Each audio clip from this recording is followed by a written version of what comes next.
Crafty fam, it's Alex Vanover and welcome back to my craft room.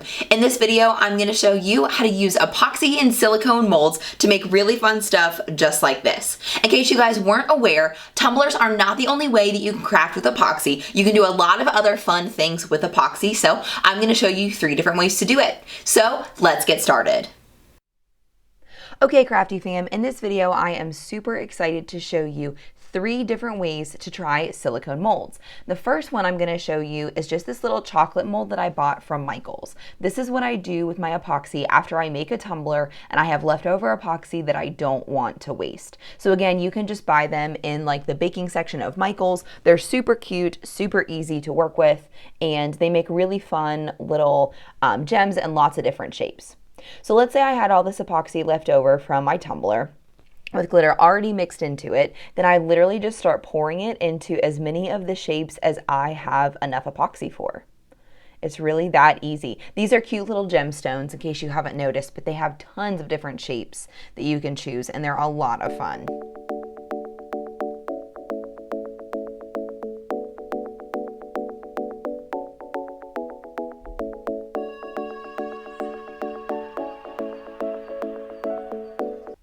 So then once I am done pouring all these in there, I'll just set it aside and let it dry. How long it's going to take to dry depends on your environment, just like it does with regular epoxy tumblers. So it could take anywhere from 3 or 4 hours all the way up to maybe 8 or 9 hours, depending on the humidity and other factors like that. And I don't usually make these fancy. I don't hit them with a heat gun or anything like that. I just let them dry the way that they are because they're just cute little gems. I don't make them into keychains or anything. I just like the way they look, the way that they are. But if you really wanted to make them useful, you could go ahead and turn them into a keychain. If you used a Dremel to drill a hole into them and put like keychain hardware into the little molds themselves. And that's it. So then I just set that aside, and next we're going to do this really fun bookmark, and I'm really excited to show this one to you guys because it's a little more functional of the things that you can make with epoxy. So I'm going to use 3 different colors today, and I'm going to reuse one of my cups because I use the same color in my chocolate molds. And basically I'm just going to mix all my glitter into my epoxy before I ever put it into the bookmark. I have found that that always gives me the best, smoothest results. I don't like to put the epoxy in and then sprinkle in my glitter because I find that it leaves a lot of loose glitter left over when you're done and you have to do another layer of epoxy. So I like to go ahead and pre-mix everything, and I sped this up a little bit so you guys don't have to watch me painstakingly mix all of these. So then you just wait until the density looks good on your stick. When you're happy with how it looks when you pick it up on the popsicle stick, then you should be good to go. And then you can just start pouring the epoxy into the mold in whatever order you want to pour it in.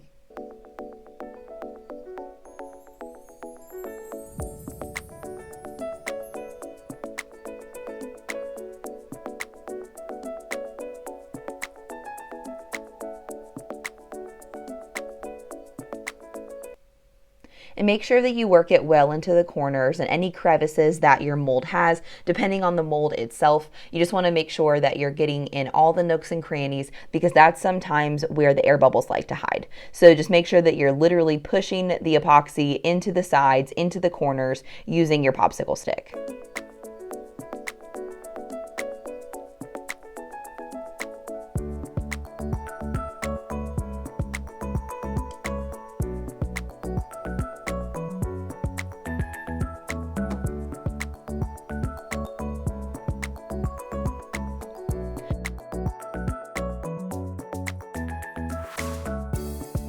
So then I'm going to start over with the purple glitter, and I just kind of kept this little repeating pattern, and then I kind of made it a little crazier toward the top, but this one turned out so much fun. And I love making these bookmarks because they're a really fun gift for people to get, and if you guys are bookworms like me, I love pretty bookmarks, and they're finally a fun functional thing that you can make with epoxy. For a long time I didn't know that you could make anything but like keychains with epoxy. Then when I started experimenting with more fun molds, I had so much more fun making things like this and what I'm going to show you guys next, the Trinket Box, that are so much more fun.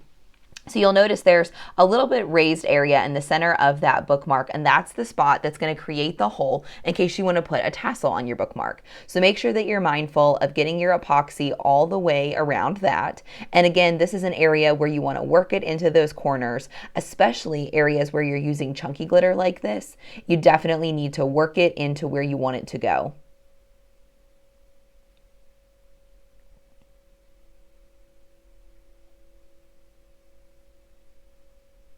And obviously, while the epoxy is still wet, you can wipe off any areas that you spill with your fingers, and that makes it a whole lot easier. Then I'm just taking and going behind the little silicone hole area with my stick to make sure that I get in all the areas with my glitter. Then if you want, you can go back in with other stuff, and you just basically want to fill it until the mold is level with the top. So you just want to make sure that you have enough epoxy in there that it's going to make it the right thickness. Then I'm going to take my stick in and kind of blend the colors that I use together so that they don't have such hard to find lines. I'm sort of mixing them, spreading the epoxy around so that it just looks a little bit better blended.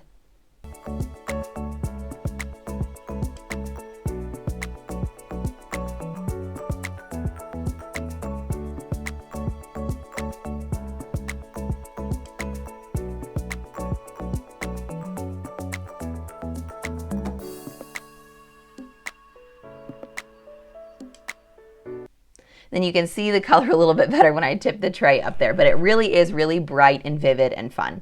So then I'm gonna go back in with my chunky glitter, and I'm gonna add a little bit just to add some visual interest. I ended up with some big areas of the same couple of colors, so I just went back in and dabbed my rainbow fin, which is the chunky glitter I'm using, kind of all over the bookmark. And you probably won't be able to see it through the other side, but it'll at least make both sides a little more visually interesting than just a bunch of like kind of turquoise and purple blobs. And I somehow kind of ended up using Mardi Gras colors. That wasn't really my intention, but I wanted some colors that went well together. And so these were the three that I chose.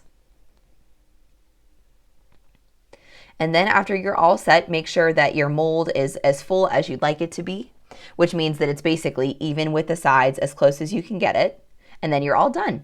So now we're going to move on to this really fun Trinket box. I love this thing. So it has a bottom and a top lid, just like you see there, and they fit together perfectly once the mold is dry. Now this one does use a lot of epoxy, so make sure that you have some already mixed up. We're really going to work it into, like I was saying, all of the corners and nooks and crannies for this Trinket box to make sure that we don't get any air bubbles. So here you see me mixing again all of my glitter into my epoxy because I always do it that way.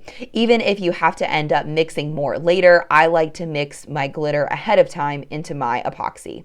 So I'm going to do the teal and the rainbow fin in one color for the bottom, and then I'm actually going to do separate colors for the top. So when getting started, I'm actually going to try to push the glitter down into the sides of the Trinket box first, because I want to make sure that the epoxy doesn't like not get all the way down to the corners. So I'm going to use my stick as a guide for that first. Because remember that epoxy is self-leveling, and it has a tendency that once you push it in one area, it won't resist that area anymore, if that makes sense. So if you guide it with your stick first, then any glitter that you put on top of it should go where you want it to go.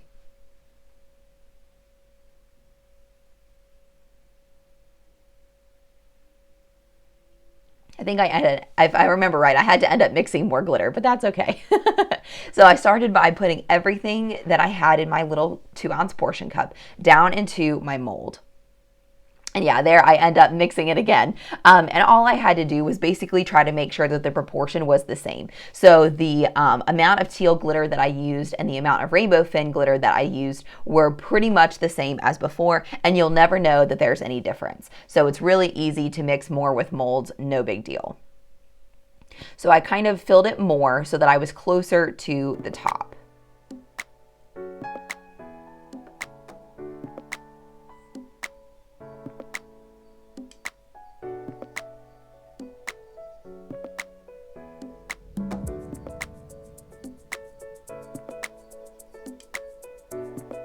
I wipe a little bit off there because I got a little sloppy with my pouring, but that's okay.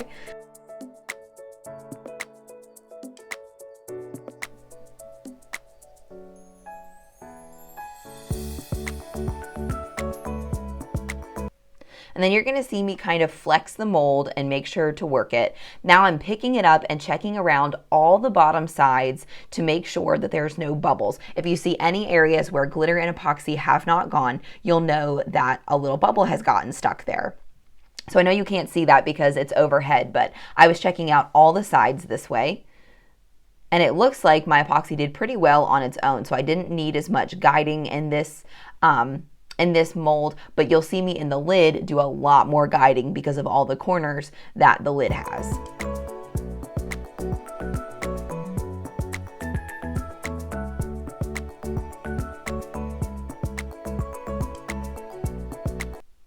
So once I set that aside, I'm going to start looking into the mold. So one thing that confused me when I first got this mold is which side to pour it in. So you'll know which side you need to pour your epoxy in because you want it in the shiny side, because whenever the molds are shiny coated, that means they're going to create a shiny product. So you always want to make sure that the molds that you buy are shiny on the inside at first. So then you'll see me mixing in my purple and my rainbow fin because I wanted to make my lid a different color than my body, just to show you guys a little bit of a difference and a really fun color combination.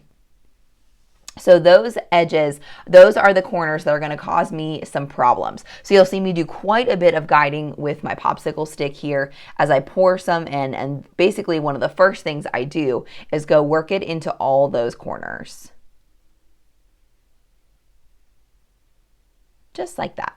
So you can kind of see underneath the lip of the mold, which is nice. And so you can kind of shove the epoxy in the areas you're nervous that it's not going to go. And then I think I ended up guiding it through like basically the whole lip just to make sure that the epoxy didn't resist anywhere. I did not do this the first time, or the first couple times actually, that I made this Trinket box, and I ended up with some air bubbles right on the lip of my lid. And air bubbles are not the biggest deal, but they're really, really obvious when they're in the lid. So make sure that you take care here when you're getting started with your mold, and making sure that you're actually really being careful with making sure that the epoxy goes into all the places.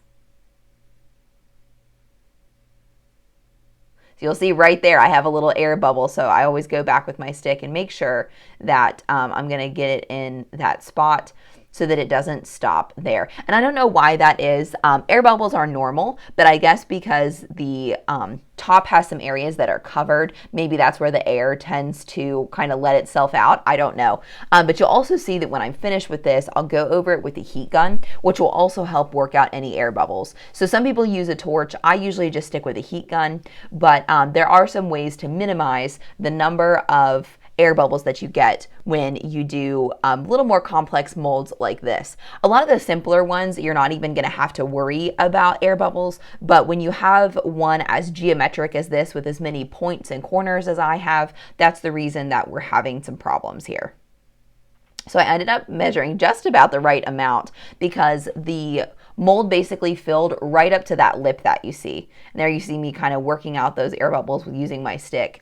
But you basically just want it to be really, really level with that lip. And the reason that lip is there is because it's going to allow the lid to fit really well on the Trinket box. So it's actually really helpful when you demold it and you see the way that that works. It's a really, really tightly fitted little Trinket box. And it's just a really cute little thing to make as a gift or for yourself. It's the perfect size ring box. So if you were making like bridal party gifts, these would be so fun to make for each girl.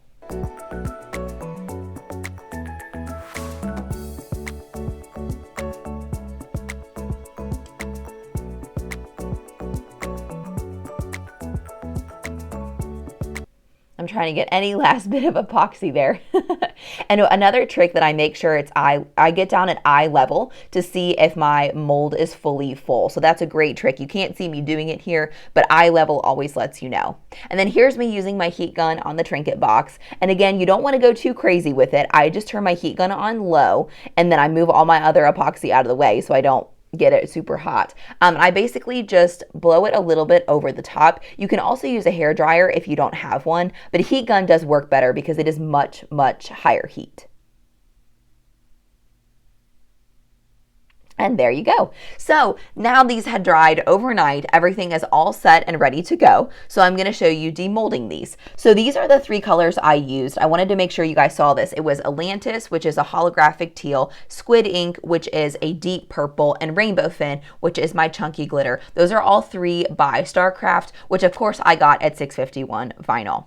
So let's start with the chocolate mold. Basically, since everything is silicone, you can literally just pop everything out. It's really that easy. You can, since they're silicone, they're super bendable. And you'll see that I dropped some epoxy on the sides of my mold, but epoxy doesn't stick to silicone. That's why the molds are silicone. So if you do have any mess ups or anything, you can literally peel it right off after it's set, which is super fun. So these little gems are just so cute to have. Like I said, they don't serve any purpose for me. I don't turn them into anything, but it's always fun to play around with those and see what you can come up with when you're gonna waste the epoxy or turn it into something. I'd rather turn it into something.